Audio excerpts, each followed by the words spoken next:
Conceito quântico, né? Devido a essa relação que foi falado no vídeo, agora esse vídeo é de continuação, né? Como foi falado no vídeo anterior, né? É um conceito quântico. Devido à escala muito pequena, né, de transição do elétron, então como a gente não consegue fazer uma análise de fluxo, né? A gente tem esse conceito que é o conceito quântico, né, que é um ponto a ponto que a gente fala, né? Então, como eu disse, né, como são poucos elétrons, conforme o elétron passa ali, ele é computado. Então, nada mais é do que esse sentido, né, de ponto a ponto. Então, uma que os pesquisadores, os físicos determinam como um conceito quântico, né? Porque ele é feito de forma quase individualizada aí do fluxo do elétron, né? Podemos destacar, né, que apesar de ter toda essa cara de uma ciência quântica, ele é um circuito clássico. Então a gente tem que ainda respeitar essa forma, porque a forma de construção, um transistor é um circuito clássico. Então a gente não pode fazer que, apesar do FinFET ser uma nova tecnologia, a gente não pode mudar essa característica dele porque ele não deixa de ser um transistor, um semicondutor. Né? Então esse é o grande desafio, como o professor Luiz Gregório da USP diz, né, nesse slide. Ele fala que o nosso grande desafio da nossa física é fazer o quê? Que a gente consiga desenvolver um novo método para conseguir quantizar esse novo tipo de demanda, né? Que seria essa junção entre os circuitos clássicos com os circuitos quânticos, né? Então é um desafio aí para nossa física aí, né? E a tensão linear, né? A tensão do FinFET, ela trabalha de 15 a 50 milivolts, né? Essa diferença de potencial. E em FinFETs com medida menor que 10 nanômetros, né? Essa relação ela é desprezível, né? Desprezível não existe. Ela cai no mesmo conceito da corrente do FinFET, né? Então até transistores até 10 nanômetros eu consigo ainda ter essa relação da diferença de potencial, ainda consigo quantizar ela. Passou disso eu já não consigo mais ter essa relação do controle da diferença de potencial, né? E a gente tem duas, para transistores de silício, né, FinFETs de silício, a gente tem duas tecnologias que são bem presentes, né, que é a SOIS, que é bem usada na área de tecnologia, na área da informática, né. O SOIS ele tem uma característica bem similar. Com a diminuição do hardware, lembra do efeito do canal curto que a gente já comentou? O SOIS, o que ele veio? Ele veio com uma proposta para diminuir esse efeito do canal curto. Então é colocado uma isolação entre as aletas e as portas, né, do FinFET. Então fazendo o que? No momento da corrosão, que ele tenha uma barreira ali. Imagine um fio condutor, né, que nós estamos acostumados com uma capa. Né? Então o que acontece? Que a capa é uma proteção para que o fluxo, né, não possa se desgarrar do fio. Né? Então além dele te dar uma segurança, ele também te dá o quê? Te dá a precisão de que ali dentro vai ter aquele fluxo. Então o SOIS é como se fosse uma capa do fio, da capa do transistor ali, de uma forma bem simples, de como age essa tecnologia. Ela diminui o efeito do canal curto, então diminui a questão do fluxo, né, eletromagnético dentro das portas do transistor, dos canais do transistor. Né, então é isso, né, que eu já falei, para diminuir o efeito da eletrostática. E temos os transistores de silício do corpo. Eles são utilizados geralmente em circuitos analógicos, né? Por quê? Porque ele não tem essa isolação. Então ele é diferente do SOIS. Então ele tem um efeito de canal curto ampliado no seu funcionamento.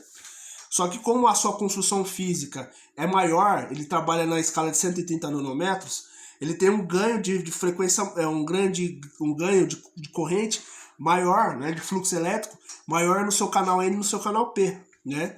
Um ganho de 20% a mais do que os FinFETs naturais, os tradicionais, né, do SOIS, né, da tecnologia SOIS.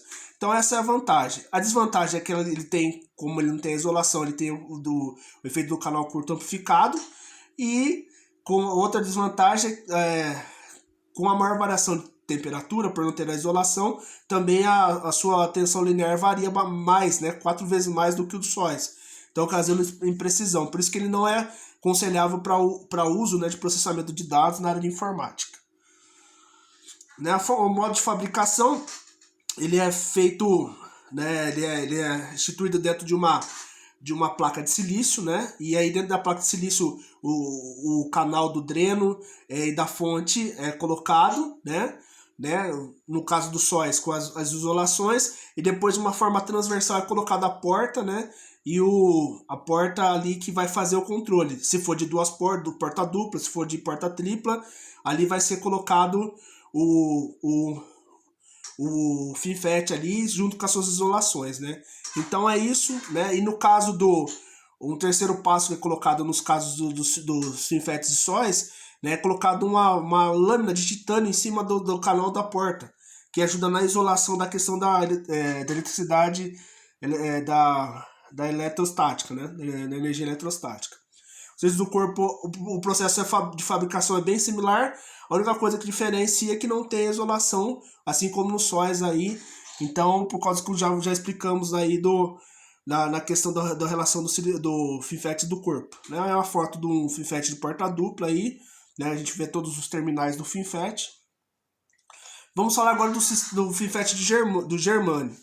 Né? O germânio, só para a gente conceituar um pouquinho, ele foi, na década de 70, nos anos 70, ele dominava o mercado de fabricação de transistores, mas por causa daquele problema que a gente já apontou no começo, né, do pouco ter ido no mercado, se mudou, né, fizeram a transição pro silício, né, como um semicondutor.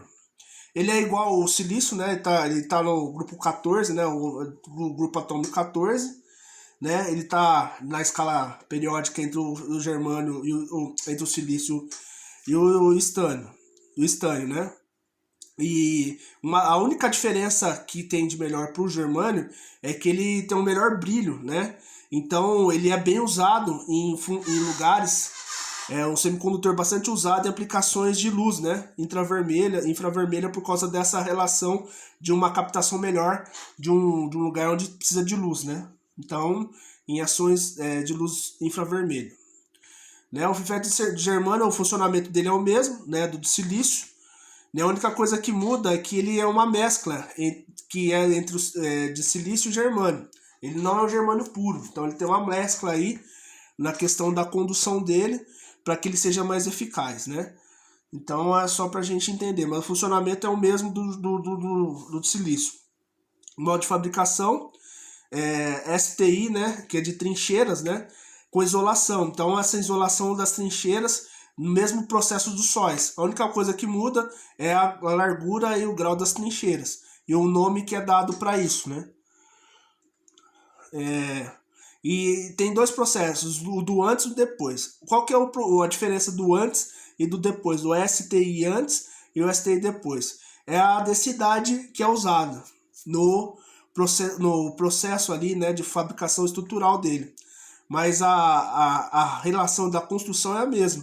E isso é chamado de aspecto armadilha, onde que é construída pelas suas larguras, pelo tamanho dele, na sua construção física. O STI antes ele é maior do que o STI depois, mas é uma diferença na escala de nanômetros que aparentemente nós não conseguiríamos identificar. E o CTI depois ele tem dois tipos de fabricação ainda dentro dele. Tem o do canal tensionado, não tensionado. Qual que é a diferença? O canal não tensionado, ele não tem entre ele uma relação entre o material que é feito, uma reação química que é feita no momento da corrosão. A densidade entre o silício e o germânio gera um relaxamento da rede cristalina do germânio. Então ele não tensiona o canal mecânico.